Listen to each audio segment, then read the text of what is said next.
नमस्कार दोस्तों, स्वागत है आपका आपके अपने चैनल नॉलेज लाइब्रेरी साइंस में। दोस्तों, इस वीडियो में हम बात करेंगे श्यामलाल इवनिंग कॉलेज की ओर से जो नॉन टीचिंग स्टाफ की वैकेंसीज आई हैं और जो लाइब्रेरी फील्ड की वैकेंसीज आई हैं उनके बारे में। देखेंगे कि कौन कौन सी पोस्टें आई हैं, इनके लिए क्या क्या क्वालिफिकेशंस मांगी गई है, फीस क्या है, किस कैटेगरी के लिए कितनी फीस मांगी गई है और फॉर्म कैसे अप्लाई करना है, ये सारी डिटेल हम इस वीडियो में देखेंगे। तो चलिए आइए देखते हैं क्या क्या डिटेल्स है इस फॉर्म के अंदर। देखिए, ये जो नोटिफिकेशन आया था ये 24/12/2021 का नोटिफिकेशन है, यानी 24 दिसंबर 2021 का नोटिफिकेशन आया था कॉलेज की ओर से। और जो फॉर्म फिल करने की लास्ट डेट है वो 18 जनवरी 2022 तक की लास्ट डेट है। आइए अब देख लेते हैं कौन कौन सी पोस्ट है और उसके लिए वो कौन सी कैटेगरी की पोस्ट है। तो देखिए, ये एक पोस्ट है लाइब्रेरियन की और ये यूआर कैटेगरी के लिए है ये पोस्ट एक। और इसमें जो एज लिमिट है वो है 35 ईयर। इसके अलावा एडमिनिस्ट्रेटिव ऑफिसर की एज लिमिट भी 35 ईयर है और एक पोस्ट है। और ये जो एक पोस्ट है ये कौन सी कैटेगरी के लिए है, ये PWBD कैंडिडेट के लिए है। ठीक, इसी के साथ आगे देखें तो सीनियर टेक्निकल असिस्टेंट की एक पोस्ट है और इसमें जो एज मांगी गई है वो 30 ईयर मांगी गई है। ठीक है, ये जो एक पोस्ट है ये किस कैंडिडेट के लिए है, ये PWBD कैंडिडेट्स के लिए है। इसके अलावा असिस्टेंट की अगर बात करें तो असिस्टेंट की यहाँ पर एक पोस्ट है और ये अनरिजर्व कैंडिडेट्स के लिए है। और जूनियर असिस्टेंट की अगर बात करें तो यहाँ पे दो पोस्ट है, दो पोस्ट में से एक ओबीसी कैंडिडेट के लिए है और एक ईडब्ल्यूएस कैंडिडेट के लिए है। इसके अलावा अगर लाइब्रेरी एमटीएस की बात करें, लाइब्रेरी एमटीएस कह सकते हैं या लाइब्रेरी अटेंडेंट, तो इसके लिए जो टोटल पोस्ट है वो है तीन पोस्ट है। तीन पोस्ट में से एक है अनरिजर्व कैंडिडेट के लिए, एक ओबीसी है और एक पोस्ट है वो ईडब्ल्यूएस कैंडिडेट के लिए है। ठीक है, आप यहाँ देख सकते हैं। और एमटीएस कंप्यूटर लैब में कितनी पोस्ट है, तो एमटीएस कंप्यूटर लैब में टोटल एक पोस्ट है, यहाँ देख सकते हैं आप। और ये एक पोस्ट अनरिजर्व्ड कैंडिडेट के लिए है। ठीक है, बाकी डिटेल्स की जो पीडीएफ है वो आपको टेलीग्राम ग्रुप पे अवेलेबल करवा दिया जाएगा, वहाँ से आप डिटेल में पढ़ सकते हैं इसे। ठीक, अब आगे देख लेते हैं आगे क्या है नोटिफिकेशन में। तो जो फॉर्म फिल करने की जो लास्ट डेट इन्होंने दे रखी है वो 18 जनवरी 2022 शाम 5 बजे तक आपको फॉर्म फिल कर देना है, फॉर्म फिल करके सबमिट कर देना है।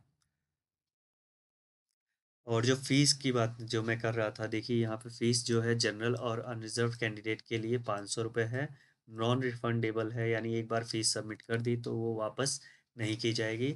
इसके अलावा ओबीसी और ईडब्ल्यूएस कैंडिडेट के लिए 400 फीस है, SC ST PWBD कैंडिडेट के लिए 300 है। और अगर फीमेल कैंडिडेट की बात की जाए कि फीमेल कैंडिडेट की फ़ीस क्या होगी, तो यहाँ पे नोटिफिकेशन नहीं है, लेकिन आप वेबसाइट पे अगर चेक करेंगे तो एक और नोटिफिकेशन निकाला गया है कॉलेज की ओर से और उसमें फीमेल कैंडिडेट के लिए कोई भी फ़ीस नहीं रखी गई, यानी कि जो फीमेल कैंडिडेट्स हैं वो उनके लिए फ़ीस नहीं है कोई भी, वो आप फ्री में अप्लाई कर सकते हैं। ठीक है, तो ये तो हुई बात फ़ीस की। आगे देखते हैं यहाँ पे डेट ऑफ एग्जामिनेशन की अगर बात करें तो ये जो एग्ज़ाम की डेट होगी वो कॉलेज की ओर से यूनिवर्सिटी की वेबसाइट पे अपलोड कर दी जाएगी। और ये सारी डिटेल्स जो है जब भी एग्ज़ाम होगा तो उससे पहले अपलोड कर दी जाएगी। ठीक, और देख लेते हैं इसमें और क्या है।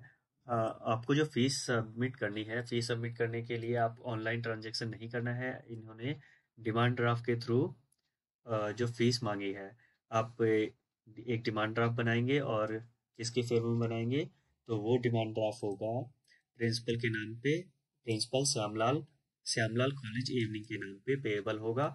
और वो डिमांड ड्राफ्ट आप अपने एप्लीकेशन के साथ लगा के भेज देंगे कॉलेज में।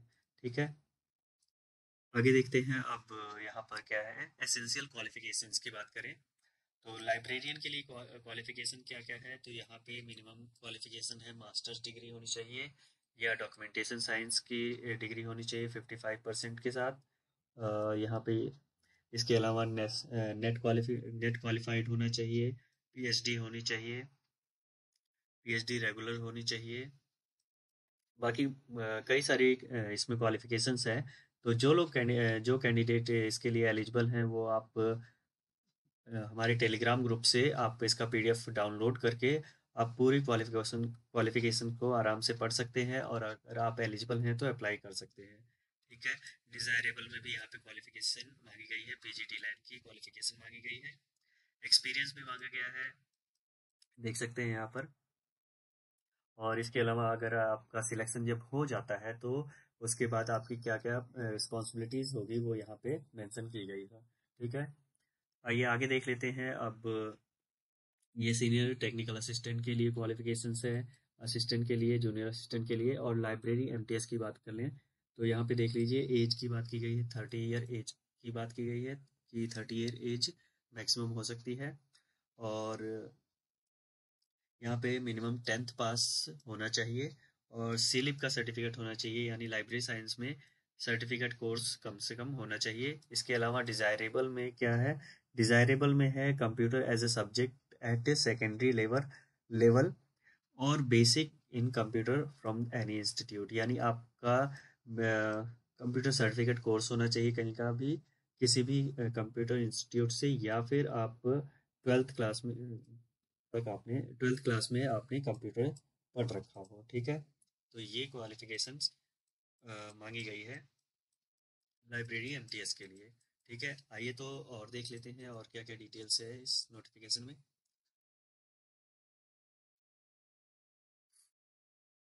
अब देख लेते हैं कि फॉर्म को अप्लाई कैसे करना है। तो फॉर्म आपको ऑनलाइन अप्लाई नहीं करना है, यहाँ फॉर्म आपको ऑफलाइन अप्लाई करना है। फॉर्म का कौन सा फॉर्म होगा उसका लिंक मैं आपको डिस्क्रिप्शन बॉक्स में दे दूंगा। वहाँ पे आप टेलीग्राम ग्रुप पे जाके टेलीग्राम ग्रुप से आप पीडीएफ डाउनलोड कर सकते हैं फॉर्म का, और इस नोटिफिकेशन का भी फॉर्म उसी पे टेलीग्राम ग्रुप पे ही आपको मिल जाएगा। और देख लेते हैं यहाँ पे कैसे फॉर्म फिल करने के बाद क्या क्या चीज़ चाहिए। तो देखिए, डिमांड ड्राफ्ट जो आप किसी भी बैंक से बनवाएंगे तो वो किसके फेवर में बनवाएंगे, आपको ये इस नाम से आपको डिमांड ड्राफ्ट बनवाना है। आप जिस भी कैटेगरी से बिलोंग करते हैं, चाहे वो general, OBC, EWS, SC, ST, PWB candidate कोई भी हो, और फीमेल के लिए यहाँ पे कोई भी फीस नहीं है। ठीक है। आप जब डिमांड ड्राफ्ट बनवाएंगे तो वो इनके फेवर में बनवाएंगे। इसके अलावा आपको जब ये फॉर्म भर लेंगे, ये रहा, ये फॉर्म है, एप्लीकेशन फॉर्म है ये। ठीक है। जब आप इस फॉर्म को भर लेंगे तो फॉर्म भरने के बाद आपको क्या करना है कि आप एनवलप के ऊपर ये चीज़ लिखेंगे। ठीक है। और ये चीज़ आप लिख देंगे, और उसके लिखने के बाद आप इसे स्पीड पोस्ट या रजिस्टर्ड पोस्ट के थ्रू ही आप इसे भेज सकते हैं। बाय हैंड ये लोग एक्सेप्ट नहीं करेंगे। ठीक। अब फॉर्म के साथ आपको क्या क्या लगाना है, तो फॉर्म के साथ आपको जितने भी आप क्वालिफिकेशंस आप इसके अंदर लिखेंगे वो सारी क्वालिफिकेशन की फोटोकॉपी लगानी होगी आपको। ठीक है। एक बार देख लीजिए, ये फॉर्म है, इस फॉर्म को आपको फिल करना है। यहाँ पे डिमांड ड्राफ्ट की डिटेल्स होंगी, यहाँ पे पोस्ट का नाम होगा, यहाँ पे आपकी बेसिक डिटेल्स होंगी, और ये कैटेगरी का है, यहाँ पे आपकी क्वालिफिकेशंस होगी। जो जो क्वालिफिकेशंस आप लिखेंगे यहाँ पर, उस क्वालिफिकेशन की आपको फोटोकॉपी भी लगानी होगी साथ में। ठीक है। ये सारा फॉर्म है। ठीक। इसका ये फॉर्म मैं आपको